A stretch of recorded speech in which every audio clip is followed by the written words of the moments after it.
Welcome back sa aking YouTube channel. Para sa mga first time lang po na manood, please click po na yan, Jeremy's TV, Manila. Anyway guys, wala nang bayad to, libre lang. Tulong mo na lang din sa kapwa mo. Alright? Thank you very much po. So topic natin po today's video, napakainit na balita guys. BP Sara, iniligtas ng mga kongreso. Natakot pagpaliwanag dahil doon sa 125 million na ginastos niyang confidential fund. Yan guys, napaka-init niyan. So ano nga bang istorya nito? So ito kasi guys, ganito yan. Umpisahan muna natin. So yung nangyari kasi kanina, merong hearing sa appropriate budget para sa Office of the Vice President. So humihingi kasi siya ng 2.3 billion na budget para sa 2024. So ngayon, backtrack muna tayo. Bago kasi yan, may mainit na issue na ni-raise ng Makabayan Black itong si Franz Castro. Na nang nag-submit kasi ng liquidation itong Office of the Vice President sa COA, nakita ni Franz Castro ng Makabayan Black. Nakita nila doon sa liquidation, mayroong nakalagay na 125 million na confidential fund. At ginastos yan sa loob lang ng 19 days mula December 13 hanggang katapusan ng December noong 2022. At ang gastos dyan, more or less mga 6 to 7 million araw-araw niyang ginagastos yun. Ang naalala nyo guys, yung December last quarter, di ba? Nung taon, last 2022. Ito yung ang sibuyas ng umiiyak ng mga tao, nagiging 800 ang kilo na ng kilo ng sibuyas, guys. Di ba? Noong time na yon. From September to ano yun, di ba? December, matindi na, pataas ng pataas ang umabot na sa 800 pesos per kilo. So habang taong bayan, naghihirap sa sibuyas, sa gintong sibuyas, itong OVP, gumagastos ng 6 to 7 million a day para lang maubos yung 125 million. So meron naman nagtatanggol, sabi hindi naman napunta sa anomalya yun eh. Di ba? Ginastos naman ng tama eh, sabi niya. So, sakyan natin yon. Sabihin natin walang anomalya, pero ginastos niya. Ang tanong, saan galing yung 125 million na confidential fund? Kasi guys, yung December 2022, di ba? Yung huling araw ng 2022, yung budget kasi noon, kay kay Vice President Leni Robredo. So, di ba? Pinasaya noong 2021. Pinasayan para papasok ng 2022, yun ang buong budget, nasa 700 million na tayo. Siyempre, nasa kalagitnaan lang, mga bandang June, di ba? Kasi may election na. Pagdating ng June, manunumpa na yan sila Sara, di ba? So, siyempre, may naiwan na budget dyan. Even si Duterte, alam natin may naiwan din na budget dyan. Eh. So, yung naiwan na budget, natural ang gagamit niyan si Sara Duterte dahil wala na nga itong si Leni Robredo, siyempre ito turnover na yan. So, anong nangyari guys? Dun sa sobrang pera na yun, yun kasi, kailangan budget nung ano yun, ng Office of the Vice President. Pero, di ba, yung 125 million ang tinatanong ngayon ng mga congressman, saan galing to? Kasi guys, bawal sa batas bawal sa batas natin na i-align yung mga pondong na aproban na. So, halimbawa ngayon, yung 2024 budget, di ba? Inuusisa na ngayon. So, kung saan nakalaan, dun lang dapat. Kasi ang mag-a-approve lang yung Kongreso. So, ito kasi, walang approval ng Kongreso. Kaya nagtataka ngayon, yung mga congressman, particularly mga Makabayan Black, bakit nagkaroon ng confidential fund na hindi aprobado ng Kongreso? Yun ang illegal na tinatanong na dapat pailiwanag ni Vice President Sara Duterte. Now, which is, yun ang inaasahan kanina, guys. So, yung hearing kanina, yung appropriate budget dyan sa Kamara, yung hinihinga ni BP Sara na 2.3 billion sa kanyang budget sa 2024. So, ang nangyari, guys, pagkatapos niya mag-present nung PowerPoint niya, siguro yung mga plano niya, kung saan niya gagawin, ganyan, Tapos, itong deputy speaker, itong si Sandro Marcos, na anak ni Pangulong Marcos, na parang lumalabas na diktador ngayon pa lang.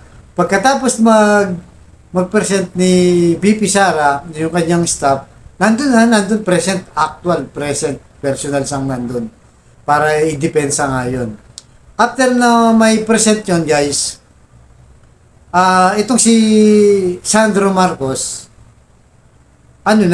nag-motion na i-terminate na para matapos na nga at approve na, guys. Approve na yung 2.3 billion.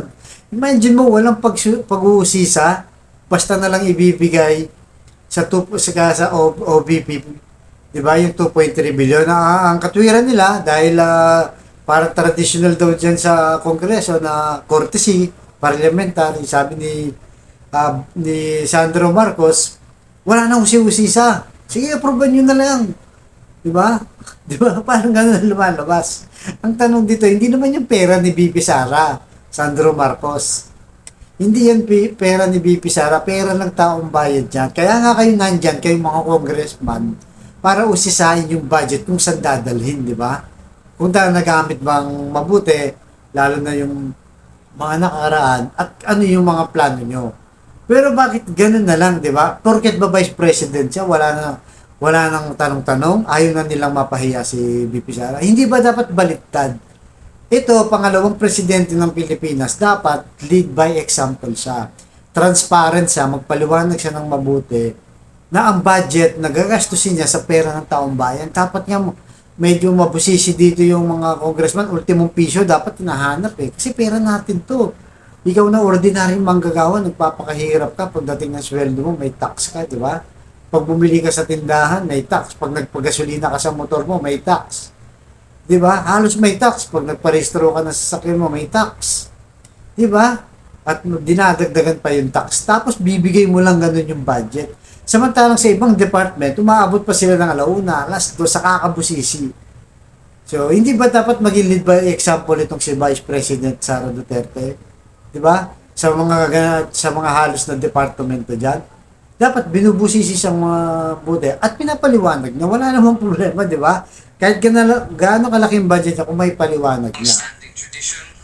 So, ngayon ang nangyari, yan. So, pagkatapos nga yun, tinerminate na ni Sandro. Ibig sabihin, wala nang pag-uusapan, approve na. 2.3 billion kahit 10 billion pa yan. Ganun na nangyari. Tapos, siyempre, pagbobotohan na nila yan dahil ayaw na nilang usisahin si BP Sara, ayaw nang tanungin kung para saan doon at anong pang gagamitan. Nagbotohan na sila ngayon. So, sa loob kasi ng hearing na yon, guys, sa committee na yon, 24 silang lahat na congressman. Yung 3 doon, Makabayan Black, itong si Kabataan Party List, itong Gabriela, itong si Brosas, at itong si Prasco. Alam mo, believe nga ako dyan sa tatlo na yun Sinasabi nila na leftist yan, o makakaliwa yan. Tayo, kinukundin na natin yung makakaliwa. Pero ito, shopping ng taong bayan to. Pera ng taong bayan. Lahat po tayo may pakialam. Kaya dapat lang bubusisihin. So, nag-o-object siya na gusto niyang malaman dahil, di ba, sabi ko nga sa inyo, mainit na to bago yung hearing ngayon. Ang sabi ni Bibi Sara, magpapaliwanag daw siya. Ipapaliwanag yung 125 million kung saan nanggaling yun o sa paano. Pero kanina, niho, guys, wala siyang pinaliwanag. Tila ba may tinatago? Kasi wala naman tinatago, napakadali magpaliwanag, no? Sinasabi ng mga ibang supporter nila, hindi naman siya tinatanong Paano siya magtatanong yung nag-o-object niya, hindi na nga pinagbigyan. At binastos pa, guys. Habang nagsasalita itong si Franz Castro, pinatayan ng mic. Parang ayaw ba nilang marinig na yung 125 million na ipapaliwanag ni BP at parang ayaw nilang mapahiya. Di ba? Parang ang lumalabas dito, yung mga congressman na binoto ng taong bayan, parang mas ano pa sila doon sa Vice President kaysa sa taong bayan. Di ba? Mas concerned sila doon sa kahihiyan ng Vice President kaysa sa lugmok na sinasapit natin na especially napakataas ng presyo ng bilihin.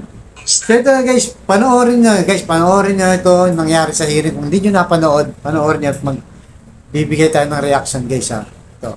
Yan ha. Pakinggan nyo. Magsasalita una dito si Sandro Marcos. Yan. Tradition of giving the office of the Vice President parliamentary courtesy, I move to terminate the budget of the office of the Vice President. I object, Madam Chair. Julie seconded. So, ayun. We have a motion, Julie seconded. Kita nyo guys, tinirminate ka agad ni Sandro Marcos pagkatapos ng presentation. Wala nang tanong-tanong.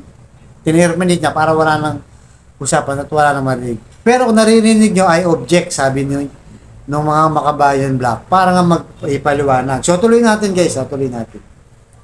Ito. For the termination of the budget of the representation of the object. Ayun nag-object sila dyan guys. We have a motion for the objection. The chair now calls for the division of the House. Those who are in favor for the motion to terminate the discussion for the office of the Vice President, please raise your hands. Ayan guys. Guys, dyan nagboboto na. Secretariat is requested to please count the votes. 21 yan guys na congressman. Na wag na daw pag-usapan yung budget.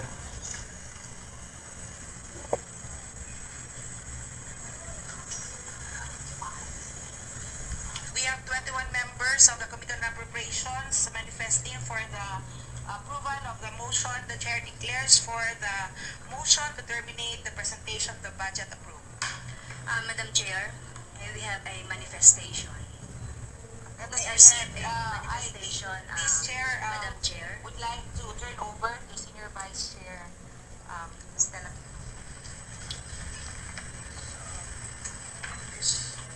Madam Chair, may I manifest, Madam Chair? Ayun guys, nag-object na si Franz Castro dyan.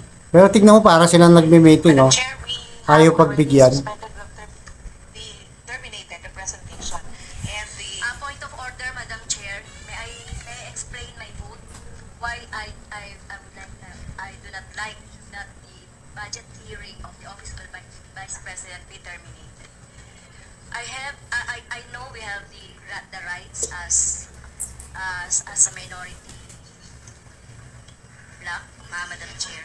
So may we explain why we vote no? with all due respect, this representation would like to be So yun guys, doon nag-object na itong si Congressman Franz Castro na hindi sila bumoto, di ba? Nang nag-no sila, gusto niyang ipaliwanag kung bakit siya nag-no.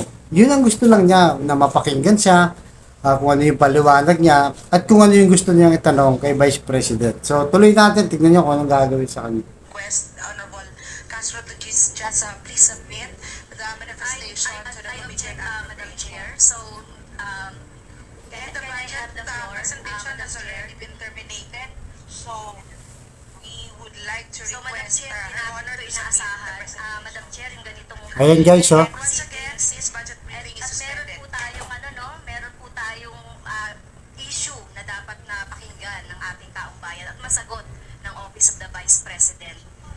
So, Madam Chair, kaya talagang Ayun, oh, parang- maliwanag itong 125 million. Guys, pagmasdan niyo yung mga congressman na lalo na naka-blue at saka yung mga ibang congressman, natitense sila. Ewan ko bakit sila natitense. Dahil unti-unti na nagsasalita itong si Franz Castro, binubulgar na yung 125 million. Pero sila para silang tense, natataranta sila dahil naririnig na kasi live yan, di ba? Naririnig ng taong bayan yung 125 million. So tignan pa natin, ipipilit ni Franz Castro kasi nga gusto rin natin marinig bilang isang taxpayer na pera natin to, di ba? But ayaw nilang iparinig yan kung saan ginastos. Tingnan natin that guys. At sinabi naman sa statement ni Vice President Ay, tumayo na si Sandro Marcos dyan. na mag-explain. So, Madam Chair, I have the right to explain why I voted no. Kailangan malaman itong 125 million na not confidential fund pero ginastos ng Office of the Vice President at kung saan Ayun guys, pinatay na siya ng mic. Nakita nyo.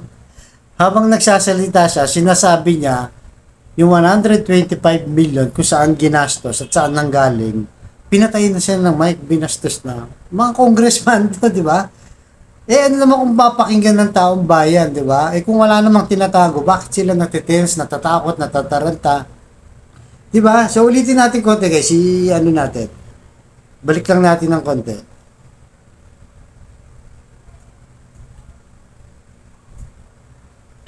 Ayan. And the budget, the presentation has already been terminated. Pangmasdan nyo guys, yung mga congressman, ayun, yung naka-blue, oh, natataranta sila. Oh, ayun, oh. Honor, inaasahan, Madam Chair, yung ganitong And once again, this budget briefing is At meron suspended. po tayong meron po tayong issue na dapat na Yan, yung pakinggan ng issue. ating taong bayan at masagot ng Office of the Vice President. So, Madam Chair, kaya talagang kailangan maipaliwanag itong 125 million. At sinabi naman sa statement ni Vice President Duterte na mag-explain. So, Madam Chair, I have the right to explain why I voted no. Kailangan malaman itong 125 million na not confidential fund pero ginastos ng Office of the Vice President at kung saan Oh, di ba guys? Di ba wala na, oh, pinatayin na, hindi na nakapagsalita. So, yun guys, di ba nakita nyo wala nang check and balance? Di ba? Kaya nga may government tayo, may congressman tayo. Para sila yung mag-check and balance kung saan napupunta yung pera. Ayaw nilang iparinig eh. Nakita nyo natuturite sila, natataranta sila. Hindi na nila alam kung paano patatahimikin ito si Franz Castro. Na which is kung wala namang tinatago, paulit-ulit natin. Bakit hindi pa pagsalitahin, di ba? Eh, demokrasya naman tayo, malaya naman tayo, di ba? Kasi parang meron silang sa dating parang may tinatago sila na ayaw nilang ibulgar. O gaya na sabi ko, parang ayaw nilang mapahiya si BP, Sara, pero yung mga taong bayan na kung saan galing ang pera na yan, di naman niya pera natin yun, di ba? Na wala silang pakialam, di ba? Wala silang pakialam kung saan galing, pinagpaguran ng taong bayan yan, wala silang pakialam sa pera. Basta, ibigay nyo ang gusto niyan, BP, 2.3. Dagdagan nyo ba kung gusto nyo, di ba? Tapos, parang lahat sila. Di ba? Talagang nag-usap-usap na, guys. At ang uling balita natin, yung 125 million, galing pala yon di umano sa presidente mismo. Kasi siya lang ang may kapangyarihan na maglipat ng pera. Wala nang iba. Kaya yung sobrang pondo ni BP Lenny noong 2022, malamang ganyan daw ang ginawa. Kaya sana lalo pang lalo pang pag-usapan, lalo pang hearing. Kaya nga yung sinasabi ng impeachment, di ba? Malabo yun guys. Kasi dito pa lang, 24 lang sila. Lahat sila alas bumoto, 3 lang ang hindi. Di ba?